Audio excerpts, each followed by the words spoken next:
said I was playing? 5 words that changed everything. Aaliyah thought she'd hired a stranger to pretend to be her boyfriend for one night. Payback for the ex who humiliated her. But when Seoul's most dangerous mafia boss wrapped his arm around her waist and kissed her temple in front of everyone, she realized her mistake. This man didn't do pretend. And the black Mercedes that followed her home, the guards watching her apartment, the way he answered her call before the first ring finished, it all confirmed what she feared. Lim Sung-go had decided she was his. And what he claimed he kept. Don't forget to like, comment, and subscribe to K-Pop Tales Studios for heart-stopping romance stories that'll leave you breathless. Aaliyah's hands trembled as she stood in the hotel lobby, staring at the ornate double doors ahead. The banner hanging above them made her stomach drop. Jordan and Michelle. A love to last forever. She'd come to meet a client. That's what the email had said. The Imperial Hotel, 7th floor, private event space. But the moment she stepped off the elevator and saw the champagne towers and white roses, she knew. This wasn't a business meeting. This was his engagement party. Jordan's engagement party. The same Jordan who'd promised her forever 6 months ago. The same Jordan she'd caught in bed with his just a colleague 3 weeks before she was supposed to move to Seoul permanently. She should have turned around. Should have walked straight back into that elevator and pretended she'd never seen any of it. But her feet wouldn't move. And then someone noticed her. "Is that Aaliyah?" A voice whispered loud enough to carry. Heads turned. The whispers multiplied like ripples in water. Then Jordan himself appeared, Michelle's hand tucked into his arm, his smile sharp and satisfied. "Aaliyah." He said her name like a joke. "What are you doing here?" Her throat closed. Everyone was staring. The room felt smaller, hotter, suffocating. She couldn't finish. Couldn't explain that she'd been set up, that someone had sent her a fake meeting invitation just to humiliate her. Jordan's smile widened. "Still chasing your career instead of real connections?" He glanced at Michelle, then back at Aaliyah. "Some people just aren't meant for love, I guess. Too focused on work to make room for anyone real." Laughter rippled through the crowd. Quiet, cruel laughter that made her skin burn. If you hate people like Jordan who humiliate others just to feel powerful, hit subscribe to K-Pop Tales Studios. Only manipulators and heartbreakers won't. Aaliyah's vision blurred. She was about to run when a voice cut through the noise like a blade. "She's not alone." The room went silent. Aaliyah turned and her breath caught. The man standing behind her looked like he'd stepped out of a photograph. Tall, sharp-featured, dressed in a black suit that fit him like it had been made specifically for his body. His dark hair was styled back, and his eyes held something dangerous. Confident, absolute. A small tattoo curled behind his ear, barely visible but unmistakable. He moved toward her with the kind of authority that didn't ask permission. His hand slipped around her waist, warm and certain, and he pulled her close. "You kept me waiting," he said, his tone smooth but carrying enough weight to silence every whisper. Aaliyah's heart stumbled. She didn't know this man, had never seen him before in her life, but something in his eyes told her to play along. "Sorry," she managed, her voice steadier than she felt. "Traffic." He smiled, but it didn't reach his eyes. It was the kind of smile that warned people not to test him. Jordan's face went pale. He looked at the stranger, then at Aaliyah, then back at the stranger. "And you are?" "Sung-go." He didn't offer a last name, didn't explain, just stood there, radiating power and danger in equal measure. The crowd shifted. People stepped back. Even Michelle tugged at Jordan's sleeve, whispering something urgent. Jordan forced a laugh, but it sounded hollow. "Right. Well, enjoy the party." Sung-go's grip on Aaliyah's waist tightened slightly. "We won't be staying." He turned, guiding her toward the exit with the kind of command that made people move out of their way instinctively. The moment they stepped into the hallway, Aaliyah pulled away, her heart pounding. "Who are you?" she demanded. He looked at her for a moment, his expression unreadable. "Someone who doesn't like seeing people humiliated." "You didn't have to do that." "You're right." He adjusted his cuff, the motion precise and controlled. "But you looked like you needed saving." Aaliyah studied him. The expensive watch, The perfect suit, the way hotel staff had bowed slightly as they passed. This wasn't just some good Samaritan. Why, she asked. Let me buy you a drink, he said instead of answering. Call it damage control. She should have said no, should have thanked him and walked away. But something in his voice, quiet, certain, oddly safe despite the danger he radiated, made her nod. The bar was intimate, dimly lit and clearly exclusive. The staff recognized Sungo immediately, greeting him with respect that bordered on fear. Over whiskey, Aaliyah found herself talking. About Jordan, about the betrayal, about moving to Seoul for a fresh start only to have her past follow her. Sungo listened, really listened. He didn't offer empty comfort or meaningless platitudes. He just absorbed every word like it mattered. If you want to make him regret it, he said finally, leaning forward slightly, I can play your boyfriend for one night. Make it convincing. Aaliyah blinked, caught off guard. You'd really do that? His expression didn't change. I don't make offers I don't mean. She laughed nervously, but something in his eyes told her he was serious. When he stood to leave, he handed her a matte black card. No name, just a number embossed in silver. If anyone bothers you again, he said, call me.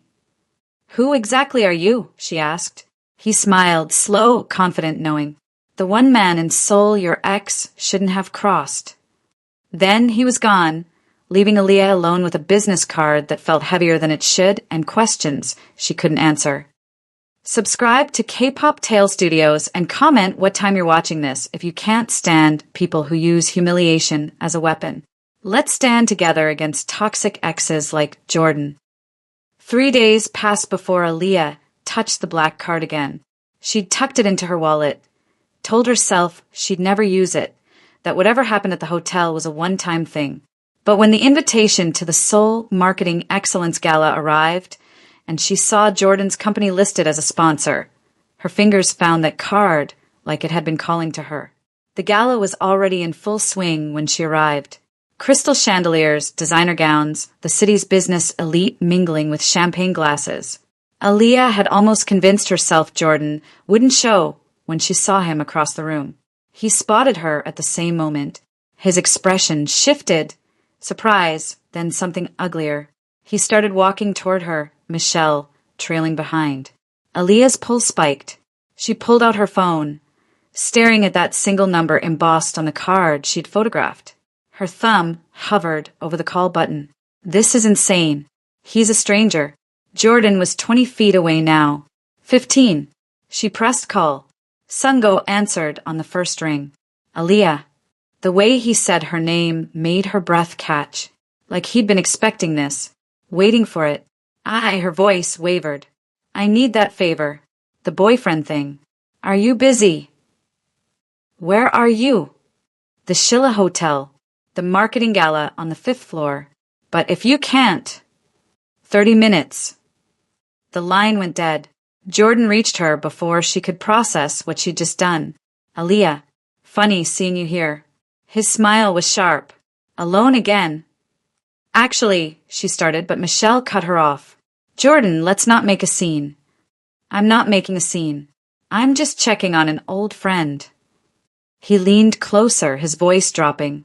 You know it's sad, watching you show up to these things by yourself, still pretending you don't need anyone. Aaliyah's jaw tightened, but before she could respond, a hand settled on her lower back. Firm, possessive, unmistakable. Sorry, I'm late, sweetheart. Sungo's voice was velvet and steel. He pressed a kiss to her temple that felt far too natural. Traffic. Jordan's face went white. Sungo looked impeccable in a black suit that probably cost more than Jordan's car. But it wasn't the clothes that commanded attention. It was the way he carried himself, like the entire room existed at his discretion. You remember Sungo, Aaliyah said, finding her voice. From the engagement party. Jordan's mouth opened and closed. Michelle's grip on his arm tightened. We should go, Michelle whispered urgently. But Jordan's pride wouldn't let him retreat twice. Right, the mysterious boyfriend. Funny how he only shows up when it's convenient. Sungo's expression didn't change, but something in the air shifted. Colder, darker. Funny how you only find your courage when your fiancé is holding your leash, he said quietly. The words were soft, but they cut like razors. Jordan's face flushed red. Michelle pulled at him harder, and this time he let her drag him away. If you're Team Sungo and can't stand entitled exes like Jordan, drop a like right now. Let's show toxic people they don't win. Aaliyah exhaled, her heart racing. Thank you. Again. I don't know how you got here so fast. Dance with me, Sungo interrupted, already guiding her toward the floor. The music was slow, intimate. His hand splayed across her lower back, pulling her close enough that she could smell his cologne, something expensive and dangerously appealing. They moved together like they'd done this 100 times before. His hand was warm through the thin fabric of her dress. When she looked up, his eyes were already on her, dark and intense. You're good at this, she said, trying to lighten the moment. At what? Playing the part, the protective boyfriend. His thumb traced a slow circle at the small of her back, and she felt it everywhere. Who said I was playing? The words hung between them, electric and dangerous. Aaliyah's breath caught. Sungo.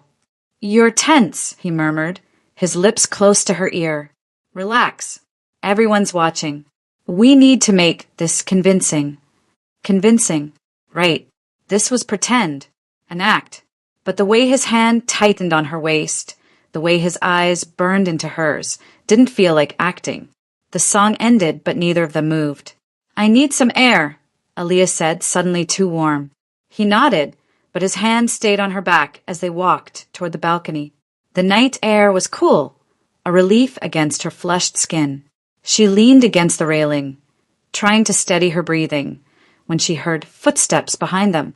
Jordan stood in the doorway, alone this time. His expression was ugly with anger. I don't know who you think you are, he said, pointing at Sungo, but I know Aaliyah. She's desperate, probably paying you to. Sungo moved so fast Aaliyah barely saw it. One moment he was beside her. The next he was inches from Jordan, his voice dropping to something that made her blood run cold. Touch her again. Speak to her again. Even think about her again. He paused, letting the words sink in. And you'll regret ever learning her name. Jordan stumbled backward, his face pale. He didn't say another word before disappearing inside. Aaliyah stared at Sungo. What exactly do you do? He turned to her, his expression softening slightly. What I need to. The drive home was quiet, charged with something unspoken. Sol's lights blurred past the windows of his car, some luxury brand she didn't recognize. You really play the part well, she said, trying for lightness. Sungo glanced at her, his jaw tight. I told you before. I'm not playing. Her heart hammered. What does that mean? He pulled up to her building, but didn't unlock the doors. Instead, he turned to face her fully, his eyes searching hers. It means if anyone bothers you again, you call me. Not because it's pretend. Because I won't let anyone hurt you. The intensity in his voice made her shiver. She nodded, not trusting her words, and climbed out. 3 days later, Aaliyah saw the black Mercedes again, parked across from her apartment, engine off, windows tinted, just sitting there in the morning light like a shadow that refused to leave. Watching. Waiting. Subscribe to K-Pop Tale Studios and comment. I see you if you can sense danger when it's watching. Because someone is definitely watching Aaliyah, and she's about to find out why. The black Mercedes was still there when Aaliyah left for work the next morning. She told herself it was coincidence. Seoul had thousands of black luxury cars, but when she glanced back from the subway entrance, she could swear someone was sitting in the driver's seat, watching. By the time she reached her office building, she'd almost convinced herself she was being paranoid. Then she saw Jordan in the lobby. He was pacing near the elevators, his hand in a cast, his face tight with anger.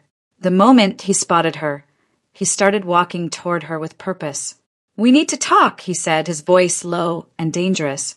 Aaliyah's pulse spiked. I have nothing to say to you. Your psycho boyfriend broke my hand. Jordan's good hand shot out, grabbing her wrist hard enough to make her gasp.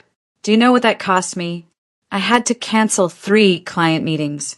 Michelle's father is asking questions. Let go. You're going to fix this. You're going to tell whoever that man is to back off, or I'm pressing charges. I'm going to touch her again, a voice said from behind them, calm as death, and you'll regret ever learning her name. Jordan's grip released instantly. Aaliyah spun around to find Sungo standing there, dressed in a black suit, his expression unreadable, but his eyes absolutely lethal. How did you? Jordan started, but the words died in his throat when Sungo took a single step forward. Leave. The word was soft, final.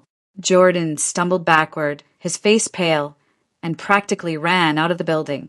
Aaliyah's heart hammered as she watched him go. Then she turned on Sungo, fury replacing fear. How did you know I was here? How did you know he was here? Because I'm watching. His tone was matter of fact, like it was the most normal thing in the world. That's not an answer. She crossed her arms, ignoring the curious stares from people in the lobby.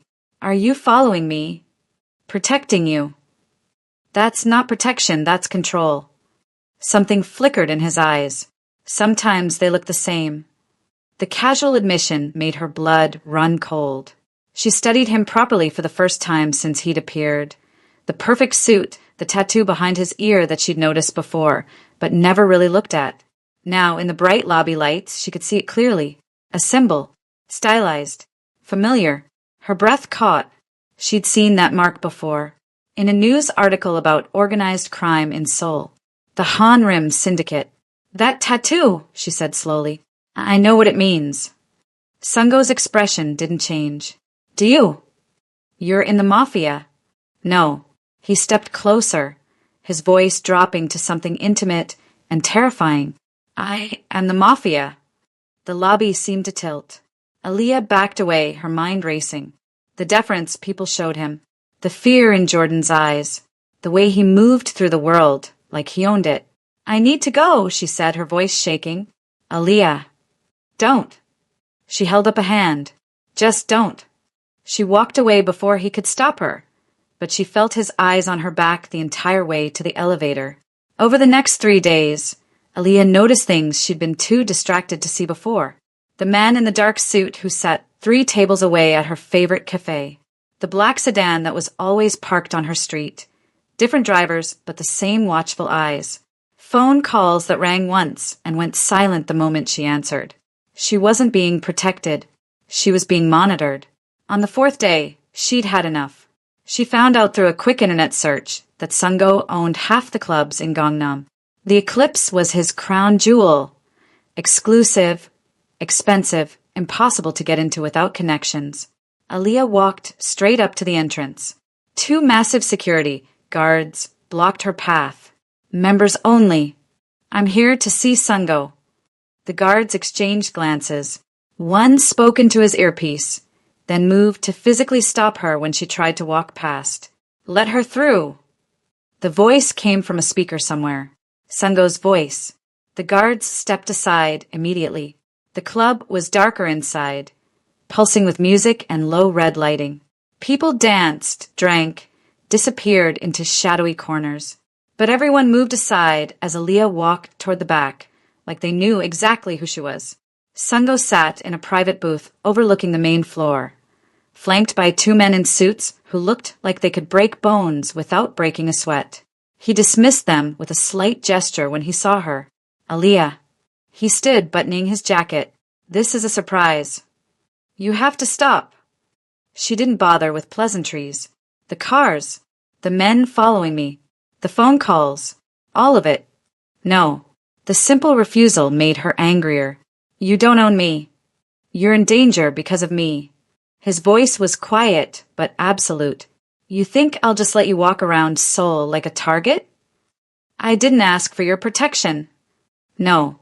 He stepped closer, his eyes burning into hers. You asked for a boyfriend. I gave you one. Everything that came after is a consequence of that choice. This isn't what I wanted. What did you want, Aaliyah? He was so close now, she could feel the heat radiating off him. To humiliate your ex?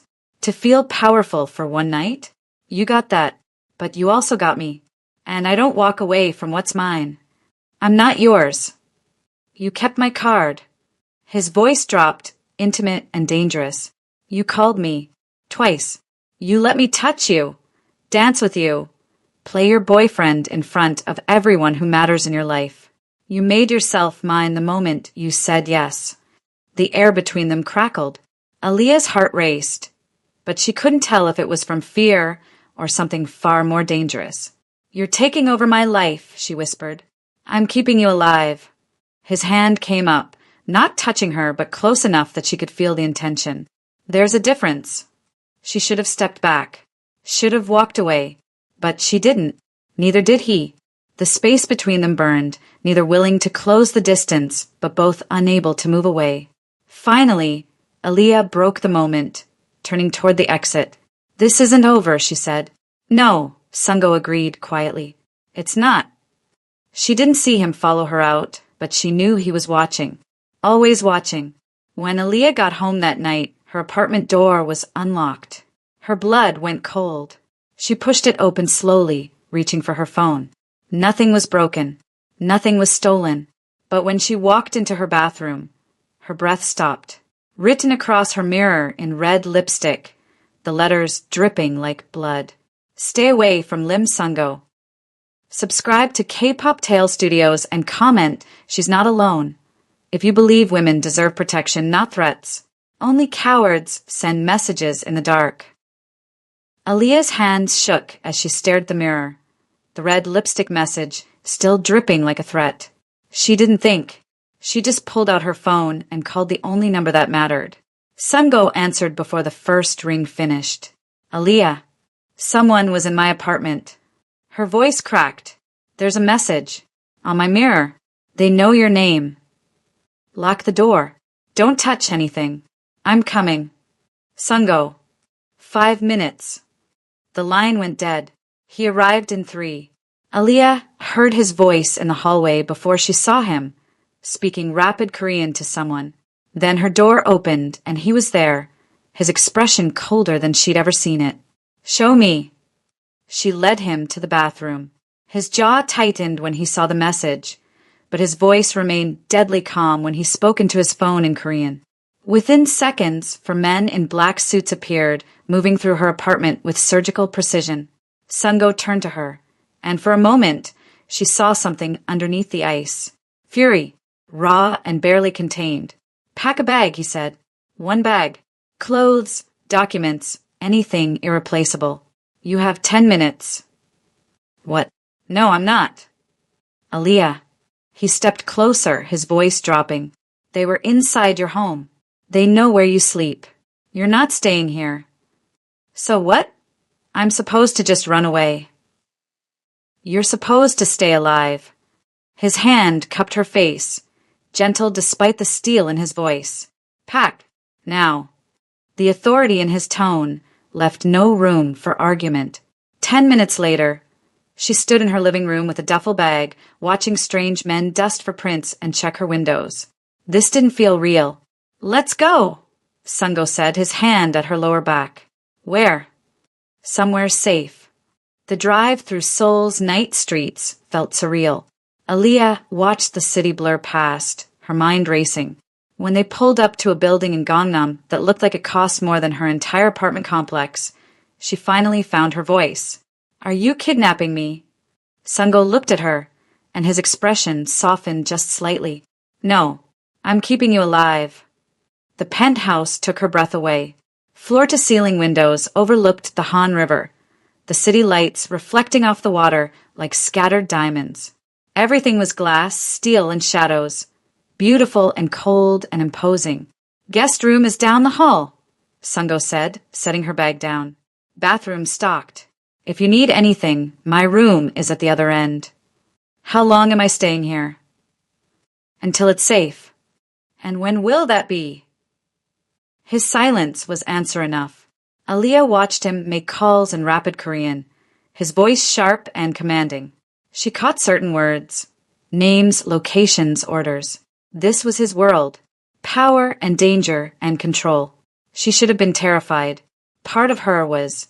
But another part, a part she didn't want to acknowledge, felt safer than she had in days. Hours later, Aaliyah gave up trying to sleep. The guest room was luxurious but foreign, and every time she closed her eyes, she saw that lipstick message. She wandered out to the living room and found the balcony door open. Sungo stood outside, leaning against the railing with a cigarette between his fingers. Soul sprawled beneath them, alive and glittering and oblivious. Couldn't sleep, he asked without turning around. No. She joined him at the railing, keeping a careful distance between them. Do you ever? Not often. He took a drag, exhaling smoke into the night air. Sleep requires trust. Trust is a luxury in my world. What world is that exactly? He was quiet for a long moment. One where I learned young that showing weakness gets you killed. Where loyalty is currency and betrayal is constant. He turned to look at her. I was 14 when my father was murdered by his own brother. I was 16 when I killed that uncle to take back what was mine. Aaliyah's breath caught. Sungo. You should be afraid of me, he said softly. Everyone else is. I am afraid of you. She surprised herself with the honesty, but not because of what you've done, because of what you make me feel. Something flickered in his eyes. Surprise. Maybe hope. Why me? The question came out quieter than she intended. You could have anyone. Why pretend to be my boyfriend at all? Sungo turned fully toward her, and in the city lights, she could see every line of his face, every shadow in his eyes. Because when I saw you at that hotel defending my employee 6 months ago, you looked at me and didn't see a monster. You saw a man. He stepped closer, and when I saw you at that engagement party, humiliated and breaking, something in me couldn't walk away. For the first time in my life, pretending felt real. The air between them crackled with everything unspoken. You're the first person, he continued, his voice barely above a whisper, who looked at me like I wasn't something to fear, like maybe I could be something other than what I was raised to be. Aaliyah's heart hammered. She should step back, should maintain distance, should protect herself from whatever this was. Instead, she moved closer. Sungo. He kissed her before she could finish. It wasn't gentle.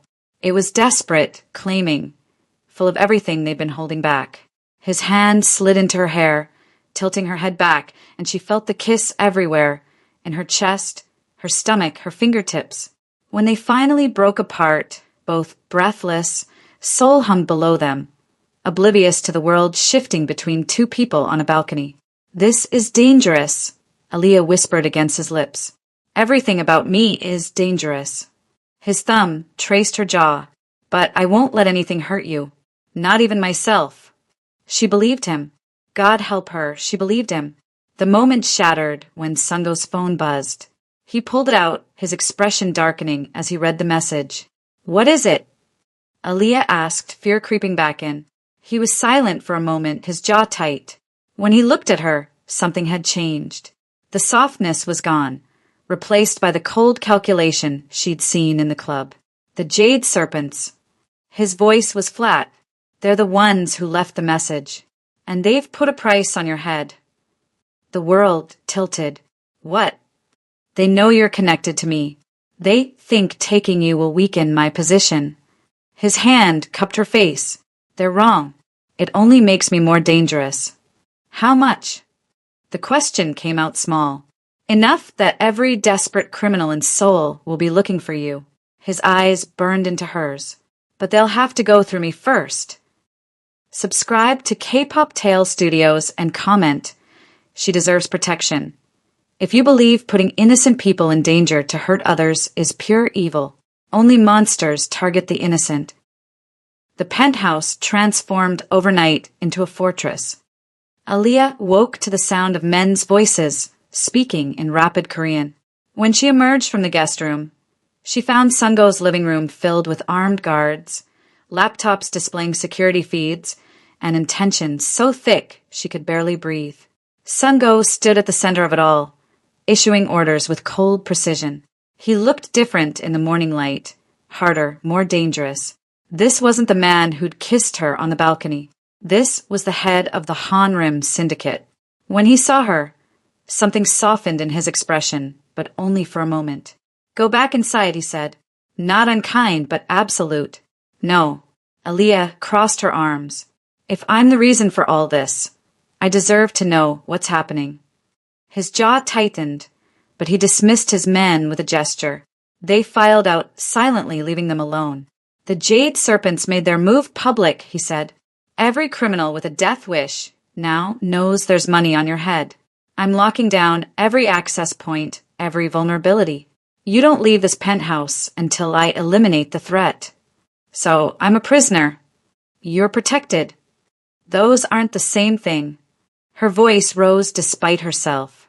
"You can't protect me from everything, Sungo. Eventually something will. Watch me." The words were steel and promise.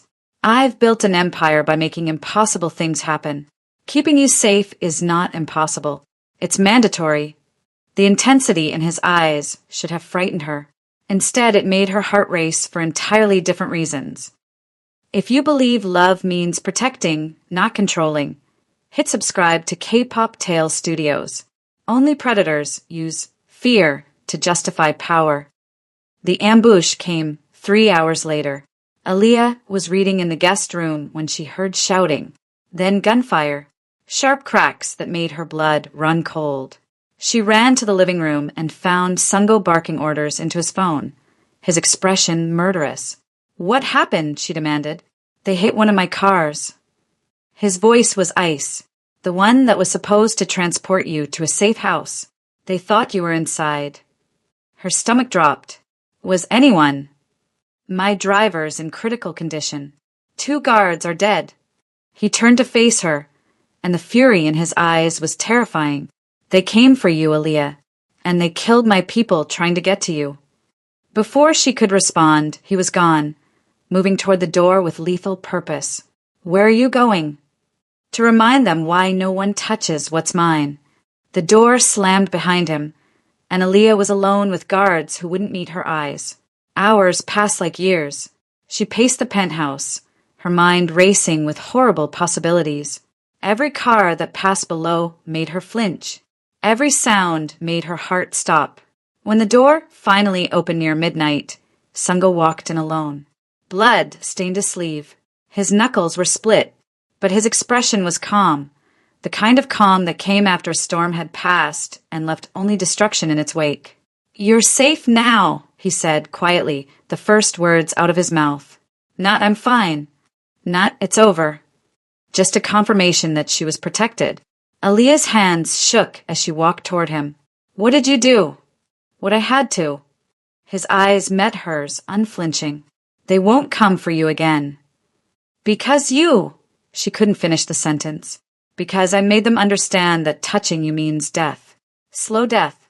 The kind that serves as a warning to everyone else who might have similar ideas." She should have been horrified, should have seen him as the monster everyone else feared.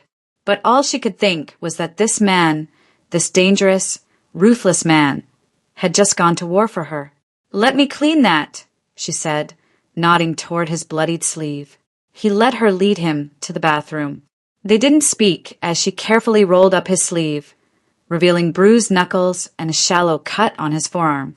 As she cleaned the blood away with warm water and careful hands, she felt him watching her. "You're not afraid," he observed. "I am," she admitted. "Just not of you." His hand caught hers, stilling her movements. "You should be. You've seen what I'm capable of now. I've seen what you're willing to do to keep me safe." She looked up at him. "That's not the same thing." Something shifted in his expression, vulnerability breaking through the armor. Morning came quietly. Aaliyah found herself on the balcony again, watching Seoul wake up beneath them. The city looked peaceful from up here, beautiful even, like the violence of the night before had never happened. Sungo joined her, 2 coffee cups in his hands. He offered her one without speaking. They stood in silence for a long moment before he finally said, "You can leave if you want." Her heart stuttered. "What?" "The threat is neutralized. I've made arrangements for you to return to Atlanta if you want. New identity, new life. You'd be safe. He turned to face her fully. But if you stay, I won't pretend anymore. Pretend what? That this is just about protection. That I'm just playing a role. His hand came up, cupping her jaw with surprising gentleness. If you stay, you're choosing this. Choosing me. All of me. The danger, the violence, the world I live in. And I'll choose you. Every day. Every moment. No more pretending. Aaliyah's breath caught. Her heart pounded, so hard, she was certain he could hear it. You were supposed to play my boyfriend for one night, she whispered. He stepped closer, his eyes burning into hers with an intensity that made her knees weak. Then don't make me stop playing. A smile tugged at her lips despite everything. Maybe I don't want you to. The kiss was different this time. Not desperate or claiming, but certain. A choice made freely, with full understanding of the consequences. His hand slid into her hair, angling her face up toward his. Her fingers curled into his shirt, pulling him closer. Soul hung below them. Alive, beautiful, dangerous, but up here, in this moment, there was only them. When they finally broke apart, foreheads touching, breathing each other's air, Aaliyah knew there was no going back. She'd crossed a line she couldn't uncross, fallen for a man she couldn't walk away from. I must be insane, she murmured against his lips.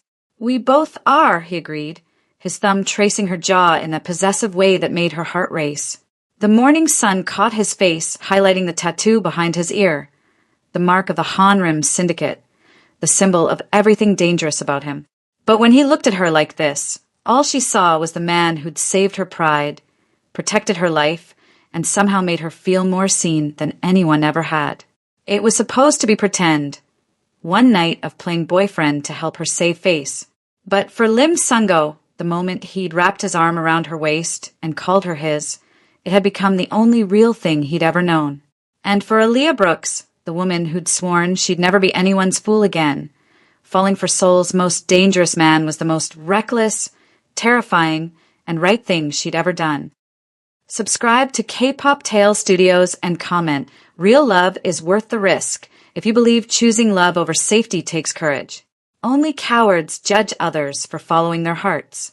Drop a like if you're rooting for Aaliyah and Sungo, because their story is just beginning.